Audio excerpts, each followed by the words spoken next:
देखो दोस्तों, अपने चल रहे थे मूल अधिकार। मूल अधिकार साथ साथ में लिखते रहो, चाहे रफ में लिखते रहो। देखो कुछ बच्चे कमेंट कर रहे थे सर ज्योग्राफी डालो। देखो जैसे ही राजनीति पूरी होगी मैं ज्योग्राफी डाल दूंगा। मैं सिलेबस आरएस के हिसाब से लगभग, ये मान लो आरएस एग्जाम से पहले लगभग सारा मैटर डाल दूंगा, लगभग ट्राई करूंगा, कोशिश करूंगा। तो मैं ज्योग्राफी तो बाद में शुरू कर, अगर आप कह रहे हो पहले तो मैं ये राजनीति बीच में बंद हो जाएगी फिर, तो मैं कंटिन्यू राजनीति के 2-4 टॉपिक और बचे होंगे, बस उसके बाद शुरू कर देंगे, आपकी ज्योग्राफी शुरू कर देंगे। आराम से आप जुड़े रहे, कोई समस्या नहीं है। देखो मूल अधिकार हम पढ़ रहे थे। सबसे पहले हमने पढ़ लिया था 1 नंबर समानता का अधिकार। समानता अधिकार किसी ने नहीं पढ़ा तो पहले वाला वीडियो देखिए। उसके बाद है स्वतंत्रता का अधिकार। इन समानता का अधिकार था 14 से 18 और स्वतंत्रता का है 19 से 22। ठीक है, आराम से आज पढ़ेंगे स्वतंत्रता के अधिकार जो पूरे हैं 19 से 22। देखो हो गए 4 पार्ट, ये 1, 2, 3 और 4। अनुच्छेद 19, अनुच्छेद 20, अनुच्छेद 21 और अनुच्छेद 22। स्वतंत्रता की बात है, सब में स्वतंत्रता का अधिकार है। 19, ये 9 को उल्टा कर दो, देखो 6, इसमें 6 प्रकार की स्वतंत्रता है। आगे बढ़ेंगे कौन कौन सी डिटेल से पढ़ेंगे पूरा और इसके हिसाब से। इसमें 6 प्रकार की स्वतंत्रता है। 19 में 6 स्वतंत्रता है। लास्ट वाले पे आ जाओ। 22 के अंदर ये कहा गया है कि 24 घंटे के अंदर न्यायालय में पेश करो, यानी अनुच्छेद 22 24 वाला है और अनुच्छेद 24 14 वाला है। बस ऐसे ही याद रखो, अनुच्छेद 22 24 वाला है, अनुच्छेद 24 14 वाला है। यानी अनुच्छेद 24 में ये कहे गए कि 14 वर्ष के बच्चे वो बातें देख लेंगे, है 14 साल के बच्चे को शिक्षा देने वाला, सॉरी 14 साल के बच्चे को मतलब ये कारखाना वगैरह काम नहीं कराना। वो अनुच्छेद 22 24 वाला है और अनुच्छेद 24 14 वाला है। यानी अनुच्छेद 22 में ये कहा गया है कि 24 घंटे के अंदर न्यायालय के अंदर पेश करो, यानी गिरफ्तारी होगी। यानी ये कह दूं मैं गिरफ्तारी निरोध संरक्षण, गिरफ्तारी निरोध संरक्षण। अब 24 में गिरफ्तार किया है। गिरफ्तार से पहले आप क्या थे? स्वतंत्र थे। बस तो प्राणदैहिक स्वतंत्रता अधिकार, प्राणदैहिक स्वतंत्रता अधिकार अनुच्छेद 21 बचा 20। ये भी अपराधों से संबंधित है, यानी अपराधों के लिए दोष सिद्ध, अपराध के लिए दोष सिद्ध, अपराधों के लिए दोष सिद्ध संरक्षण या तो अपराधों के लिए दोष सिद्धि से संबंधित है। नहीं समझ में आया, चलो दोबारा एक बार शॉर्टली लिख देता हूं। ये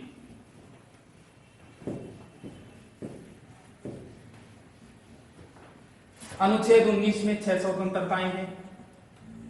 फिर अनुच्छेद 20 अपराधों से संबंधित है, 21 प्राणदैहिक है, 22 है 24 घंटे वाले, 24 घंटे के अंदर न्यायालय में पेश करो। 19 में 6 स्वतंत्रताएं, 9 को उल्टा करो, 6 स्वतंत्रताएं। 22 में 24 घंटे पेश करो। उससे पहले यानी गिरफ्तार के लिए, गिरफ्तार से पहले आप स्वतंत्र थे, प्राणदैहिक स्वतंत्रता का अधिकार, और 20 में अपराधों के दोष सिद्ध। अब डिटेल से पढ़ेंगे। सबसे पहले पढ़ेंगे अनुच्छेद 19। अनुच्छेद 19 पहले इसमें 7 स्वतंत्रताएं थी, वो एक हटाई दिया संपत्ति वाला। इसको ऐसे अनुच्छेद 19 6 अनुच्छेद 19 1 2 3 4 5 6 इसी तरह लिखिए। यानी अनुच्छेद 1 में क्या है, 2 में क्या है, अनुच्छेद 19 1, अनुच्छेद 19 2 3 4, इस हिसाब से देखो आराम से याद रह जाएगी कौन कौन सी स्वतंत्रता। सबसे पहले 19 1 सबसे पहला काम होता है बोलना, बस, यानी वाक अभिव्यक्ति की स्वतंत्रता। 19 1 में है वाक व अभिव्यक्ति की स्वतंत्रता, यानी बोलने की स्वतंत्रता,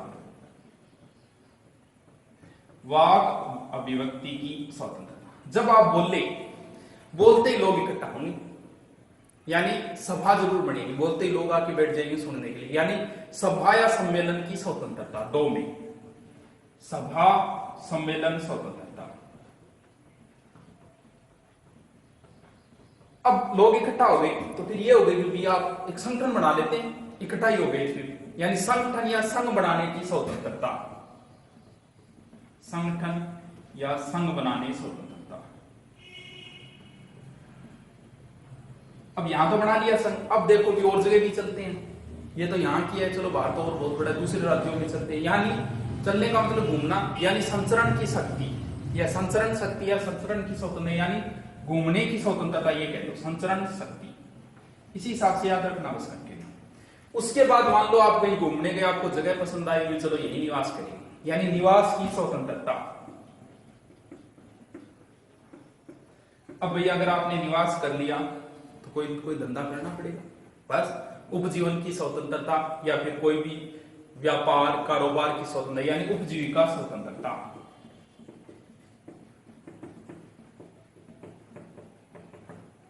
दोबारा देखो, 19 में 6 स्वतंत्रताएं हैं। सबसे पहले बोलने की, बोलेंगे लोग इकट्ठा होंगे, यानी सभा की।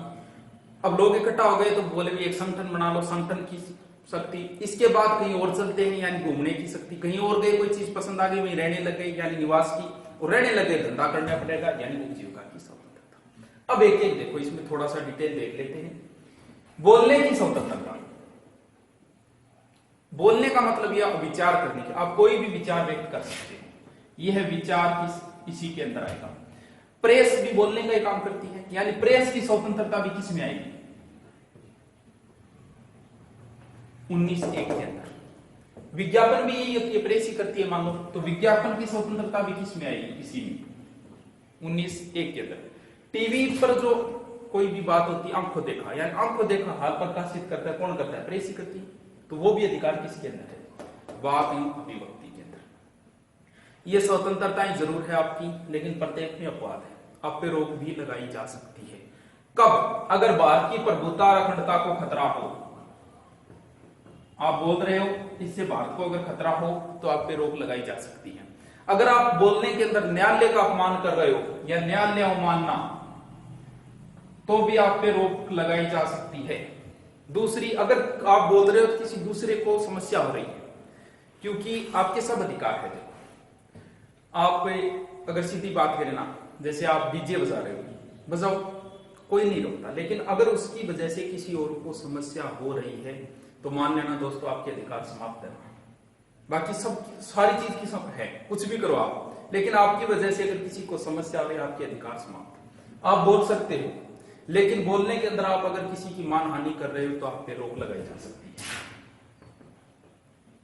मानहानि भी नहीं होनी चाहिए, ठीक है। सभा या सम्मेलन की स्वतंत्रता, कहीं भी आप सभा कर सकते हो, लेकिन वो कैसी होनी चाहिए? शांतिपूर्ण। सभा कर सकते हो, जुलूस भी निकाल सकते हो, लेकिन हड़ताल नहीं कर सकते। हड़ताल आपका कोई अधिकार नहीं है। सिर्फ शांतिपूर्ण सभा होनी चाहिए, बिना हथियारों के साथ होनी चाहिए। जुलूस निकाल सकते हो, इस पे भी कब रोक लग सकती है? वही बात, जब भारत की प्रभुता और अखंडता को खतरा हो, लोकहित के लिए भी। मान लो कई बार आप कर रहे हो और जनता को समस्या हो रही, तो लोकहित की व्यवस्था के लिए भी आप पे रोक लगाई जा सकती है सभा के लिए। संगठन या संघ बनाने की स्वतंत्रता, जैसे बहुत सारे संगठन है, जैसे राजपूत महासभा है, या फिर जाट महासभा है, या फिर अपने भीम आर्मी है, कोई भी हो जाए, आप आराम से संगठन बना सकते हो। कोई संगठन बनाओ, कोई समस्या नहीं इससे सरकार को, लेकिन आप पे रोक लगाई जा सकती है। कब? वही बात, जब भारत की अखंडता और प्रभुता को खतरा हो, या फिर लोक व्यवस्था के लिए भी अगर आपकी वजह से किसी को समस्या हो रही, सदाचार के हित में भी आपके संगठन पे रोक लगाई जा सकती है। कहीं भी घूम सकते हो, आपकी घूमने की संचरण की शक्ति है इसके अंदर, कहीं जा, लेकिन वही बात, इसमें भी अपवाद है। जनता के हित में रोक लगाई जा सकती है। और एसटी से संबंधित, यानी एसटी के हितों के संबंध, अगर आप कहीं घूमने जा रहे हैं, वहां कोई जनजाति रहती है, उसको अगर समस्या है आपकी वजह से, तो फिर रोक लगाई जा सकती है। एसटी हितों के संरक्षण। निवास की स्वतंत्रता, आप कहीं भी जाके बस सकते हो, लेकिन इसमें एक अपवाद है। जब भी अपवाद की बात आए, समझ लेना जम्मू ही है राजनीति में। लगभग आप जम्मू के अंदर ना तो बस सकते हो, कश्मीर के जम्मू कश्मीर के अंदर, और ना ही वहां कोई संपत्ति खरीद सकते हो। ये अपवाद जरूर है निवास की स्वतंत्रता। बाकी आप कहीं भी रह सकते हो, लेकिन इस पे भी रोक लगाई जा सकती है। कब? एक तो जनता के हित में, और एक एसटी से संबंधित, किसी जनजाति को समस्या हो रही तो भी आपके रहने पे प्रतिबंध लगाया जा सकता है। उपजीविका की स्वतंत्रता, यानी आप इच्छा के अनुसार कोई व्यापार कर सकते हो, कारोबार व्यापार की आपके ऊपर स्वतंत्रता है, लेकिन ध्यान रहे जनता के हित की वही बात। एक मामला हुआ था ऋषिकेश महापालिका चक्र, वो एक धार्मिक स्थल था ऋषिकेश, सांस्कृतिक स्थल था, वहां कोई अंडे बेचने से संबंधित था, कोई अंडे बेच रहा था, तो उसके ऊपर फिर न्यायालय में बात हुई, उस पर रोक लगाई, क्योंकि एक धार्मिक स्थल है, रोक लगाई जा सकती है, तो जनता के हित में रोक लगाई, बस ये है। अब पढ़नी है, 19 हो गई, कोई समस्या नहीं, आराम से एकदम नॉर्मल आसान है। अब है अनुच्छेद 20, 19 हो गया, अब है अनुच्छेद 20। अनुच्छेद 20 में सीधो दो सिद्ध संरक्षण है, बता दिया, दो सिद्ध संरक्षण। इसमें भी ऐसे है 20(1), 20(2), 20(3), तीन बातें हैं इसके अंदर। देखो, एक तो बात है कि जब अपराध किया है 20(1) में, अपराध जब किया है ना, तो जिस समय अपराध किया उस समय जो मतलब सजा होती है ना, नियम, उसी के तहत सजा दी है, यानी दंड तभी जब अपराध किया है उसी समय जो नियम है उसी के तहत दंड दिया जाएगा। जैसे आपको एक उदाहरण देता हूं, पीछे जैसे दिल्ली गैंगरेप हुआ था, दामिनी कांड, जो उसके बाद क्या पूरे भारत में मामला उठा था कि बलात्कार के खिलाफ कड़े नियम बनाए जाए, उसके बाद बलात्कार के खिलाफ कड़े नियम बना दिए, लेकिन जो दिल्ली गैंगरेप वाले में शामिल थे उनको सजा उसी नियम के तहत दी जाएगी जब उन्होंने ये जुर्म किया था। वो नियम जो बाद में कड़े नियम बनाए वो उन पर लागू नहीं होंगे, उन पर लागू जब उस समय जो नियम था ना उसी के तहत होगा। हाँ, बाद में अगर बाद में सजा छूट का अगर है तो वो लागू हो सकता है पहले वाले पे, लेकिन जब अपराध किया है उस समय जो कानून है उसी के तहत सजा दी जाएगी। फिर बात यह है कि एक ही सजा के लिए दो बार दंड नहीं दिया जा सकता। जो गलती की है एक बार सजा मिल गई, ये नहीं कि उसे दूसरी बार भी मिले, यानी एक अपराध के लिए एक ही सजा। नंबर 3 बात, स्वयं को गवाही के लिए बाध्य नहीं किया जा सकता। हाँ, स्वेच्छा से अगर कोई दे कि अभी मैंने ये अपराध किया है, लेकिन स्वयं दे तो वो बात अलग है, लेकिन उसे बाध्य नहीं किया जा सकता। दो सिद्ध संरक्षण के अंदर बाध्य, जैसे एक होता है नार्को टेस्ट, इसके अंदर क्या होता है पता नहीं क्या होता है, नार्को टेस्ट में कुछ सुनाया जाता है या क्या होता है, इसमें क्या होता है आदमी जो भी कोई गलतियां ना वो सारी की सारी मतलब दिमाग काम करना बंद कर देता है, वो सारी बातें उगल देता है, तो वो नार्को टेस्ट की इजाजत नहीं देता, ये आपका अधिकार है। पॉलीग्राफ टेस्ट, बैंड टेस्ट ये वर्जित है 20 के तहत, दो सिद्ध संरक्षण के तहत। हाँ, डीएनए टेस्ट करवाया जा सकता है। बाकी ये अनुच्छेद 20 के तहत दो सिद्ध संरक्षण है, 3 है। एक तो एक ही अपराध के लिए एक बार सजा मिलेगी, जिस समय अपराध के उस समय जो नियम है उसी के तहत मिलेगी, बाद में नियम बनाए उसके खिलाफ उससे सजा नहीं मिलेगी। कम करने का हो सकता है, और स्वयं को गवाही के लिए बाध्य नहीं किया जा सकता। अनुच्छेद 20। अनुच्छेद 21 क्या है? प्राणदैहिक स्वतंत्रता अधिकार। प्राणदैहिक स्वतंत्रता अधिकार।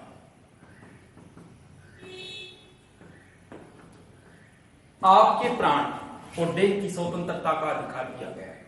पूरी तरीके से आपके प्राणों की रक्षा की जाएगी जैसे भी हो, यानी ये नागरिक और विदेशी दोनों के लिए प्राणदैहिक स्वतंत्रता अधिकार। इसके अंदर कई चीजें आती है, विदेश जाने का अधिकार भी आता है आपका, है शरीर जहां के लिए जो एकांता का अधिकार भी इसी में आता है, यानी आप एकांत में रहना चाहो रह सकते हो, ये प्राणदैहिक स्वतंत्रता के अंदर आता है। चिकित्सा का अधिकार आता है इसमें, यानी आपके शरीर की रक्षा की जाए, यानी अगर एक्सीडेंट हो गया तो जैसे डॉक्टर के पास ले गए तो डॉक्टर का एक कर्तव्य बताया गया कि पुलिस आए या न आए पहले आप उसके प्राणों की रक्षा करो, वो चिकित्सा का अधिकार भी इसमें। खाद्य सामग्री निःशुल्क इसी के अंदर आता है। प्रदूषण मुक्त जल, क्योंकि ये प्राणों के लिए घातक है, प्रदूषण मुक्त जल वायु की व्यवस्था इसी के तहत आती है प्राणदैहिक स्वतंत्रता के अंदर। आपका फोन टेप नहीं कर सकते, ये आपका अधिकार है, क्योंकि ये एकांता का अधिकार का आनंद है। आपके फोन का टेप नहीं किया जा सकता जब तक आपके ऊपर एफआईआर ना हो, एफआईआर की बात कर सकते हैं। फोन टेप का भी आपको प्राणदैहिक स्वतंत्रता के अंदर एक अधिकार है, फोन टेप। दूसरी बात, अगर महिला चाहे कि मैं बच्चा पैदा नहीं करूंगी तो ये उसको अधिकार है, नहीं कर सकती है। अगर महिला अगर सेक्सुअल संबंधों के लिए अगर मना कर दे तो कर सकती है, उसे प्राणदैहिक स्वतंत्रता के अधिकार के तहत ये छूट है। अगर कोई महिला गर्भ निरोधक वगैरह दवाइयों का यूज करती है, गोलियों, तो वो कर सकती है, उसे प्राणदैहिक स्वतंत्रता के अंदर एक अधिकार है। देखो ध्यान रहे, आपको जीने का अधिकार है, मरने का नहीं।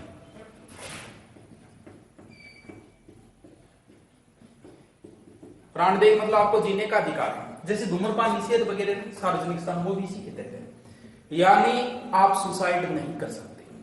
जैसे कई बार नहीं होता क्या, कुछ भी मनवाने के लिए टंकी पे चढ़ जाते हैं, जैसे ही नीचे उतरे तुरंत पुलिस गिरफ्तार कर लेती है उन्हें, क्योंकि आप सुसाइड नहीं कर सकते। प्राणों में जीने का अधिकार है, आपको मरने का अधिकार नहीं है। अनुच्छेद 21 हो गई प्राणदेय स्वतंत्रता। अनुच्छेद 21 के ये बहुत मोस्ट है, अति महत्वपूर्ण, बहुत बार पूछ लिया। अनुच्छेद 21 के शिक्षा का अधिकार।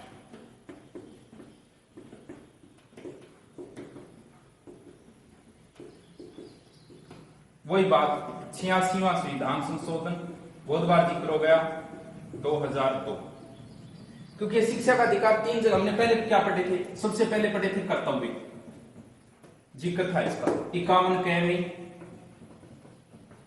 जिक्र किया था इसका। कर्तव्य के अंदर भी मूल कर्तव्य 614 से शिक्षा का अधिकार वो कर्तव्य है माता पिता का। उसके बाद हमने कर्तव्य के बाद क्या पढ़े थे, नीति निदेशक, वो बात वहां भी थी कि अनुच्छेद 45 में 6 वर्ष से कम बच्चों की व्यवस्था करेगा राज्य इस हिसाब से इसी के तहत, और यहां भी इसका जिक्र है।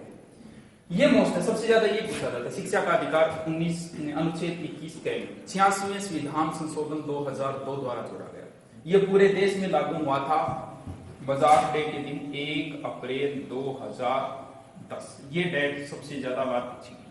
शिक्षा का अधिकार पूरे देश में कब लागू हुआ, 1 अप्रैल 2010। मिटाता हूं दोस्तों, 2 बार देख लेना, आप आराम से याद रखिए। देखो हो गया अनुच्छेद 19 6 स्वतंत्रता, अनुच्छेद 20 2 से संबंधित, अनुच्छेद 21 प्राणदेहिक स्वतंत्रता। अब आएगा 22 19 हो गया 6 स्वतंत्रताएं, 20 हो गया 2 सिद्धि, 21 हो गया प्राणदेहिक, और अब है 22 वाला यानी गिरफ्तारी से संबंधित, यानी गिरफ्तारी निरोध संरक्षण। गिरफ्तारी निरोध संरक्षण, किसी भी व्यक्ति को 2 तरीके से गिरफ्तार किया जाता है, 2 नियमों के तहत। एक तो होता है सामान्य दंडित नियम, सामान्य दंडित नियम। दूसरा होता है निवारक निरोध विधि, निवारक निरोध विधि। सामान्य दंडित मतलब जो रूल है उनके अनुसार, इनके अगर गिरफ्तार कर दिया सामान्य नियमों से, इसमें अलग अलग है 22 1 2 3 ऐसे है, 22 1 2 3 plus 7 तक ऐसे। देखो सामान्य दंडित नियम के तहत अगर गिरफ्तार कर दिया तो सबसे पहले गिरफ्तारी का कारण बताना होगा, कोई बात नहीं, ठीक है। नंबर 2, आपको वकील करने का अधिकार है, आप जिससे राय ले सकते हो, वकील अपनी इच्छा के अनुसार कर सकते हो। गिरफ्तारी का कारण बताना होगा वकील। नंबर 3 नियम, 24 घंटे के अंदर मजिस्ट्रेट के सामने पेश करना होगा, सिर्फ समय को छोड़ के आने जाने को। जैसे मान लो किसी अपराधी गुजरात से गिरफ्तार करके लाए, तो गुजरात से लाने 24 घंटा तो रास्ते भी लग जाएंगे, रास्ते को छोड़ के, समय को छोड़ के बाकी 24 घंटे के अंदर न्यायालय में पेश करना जरूरी है। ध्यान रहे ये नियम विदेशी शत्रु के लिए लागू नहीं है, निवारक निरोध लागू नहीं है। एक निवारक निरोध में विदेशी शत्रु, विदेशी कोई शत्रु है उसके लिए लागू नहीं है नियम कि अपने वकील कर दे, ये कर दे, 24 घंटे में पेश करो, नहीं। दूसरा है निवारक निरोध विधि।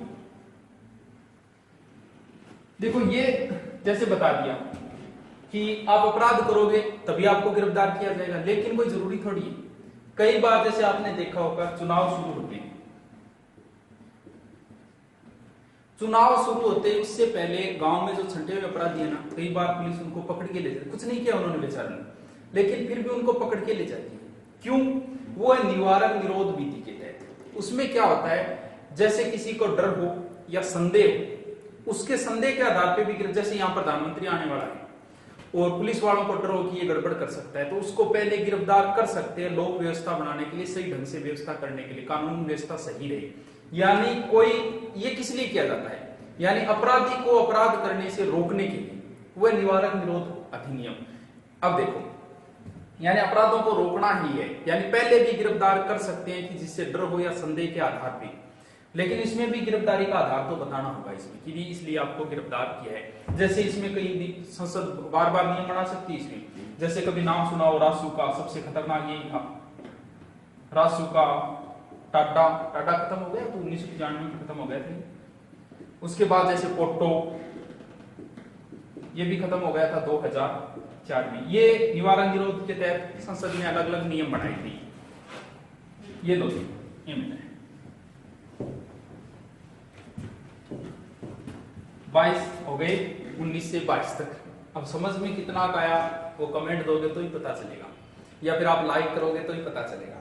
देखो लाइक कमेंट या फिर आप सब्सक्राइब करते हो, इनके कोई पैसे नहीं है, तो ना ही मुझे कोई पैसे मिलते हैं इनके, ये आप लाइक, लेकिन बस कमेंट करते हो, अच्छे कमेंट पढ़ के फिर नती आती है, अच्छा पढ़ाने का मन करता है, तो आप कमेंट कर दिया करो, कमेंट में कोई कंजूसी नहीं किया करो।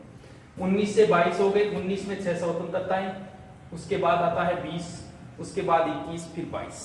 आराम से देख लेना, 2 सिद्धि हो गया, प्राणदायिक स्वतंत्रता 21 और 22 के अंदर हो गया 24 घंटे यानी गिरफ्तारी से संबंधित। समानता का अधिकार पूरा हो गया, स्वतंत्रता का अधिकार पूरा हो गया। अब तीसरा है शोषण के विरुद्ध अधिकार। शोषण के विरुद्ध अधिकार अनुच्छेद 23 और 24, अनुच्छेद तो याद कर लिए उसने, दोबारा नहीं बताएंगे। शोषण के यानी एक अनुच्छेद 23 है, एक अनुच्छेद 24 है, कुछ नहीं है।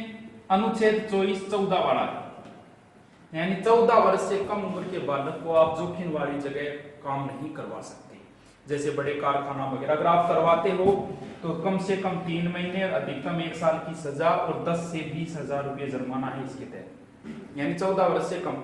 एक वो पहले वाली में ध्यान रखना, निवारक निरोध जो अधिनियम है ना, उसके तहत 3 महीने तक निरोध किया जा सकता है, उसके बाद सलाहकार बोर्ड प्रतियोगिता आगे बढ़ाएगा। ये प्रश्न पूछा था एक बार, यहाँ निवारक कितने महीने तक? 3 महीने तक। अनुच्छेद 24 14 वाला है, यानी 14 वर्ष से कम उम्र को बच्चे को काम नहीं करवा सकते। अनुच्छेद 23 शोषण के विरुद्ध ये बस मानव दुर्व्यवहार,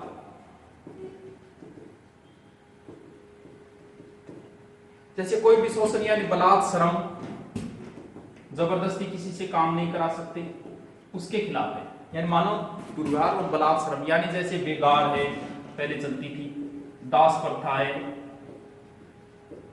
पहले चलती थी ये दास प्रथा, मनुष्य का इधर उधर व्यापार करना, स्त्री या बच्चे का व्यापार करना, जैसे नहीं देखा इधर वाले कई दुल्हन ला के बेचते हैं 50,000 रुपये, लाख रुपये, वो मानव तस्करी में आता है।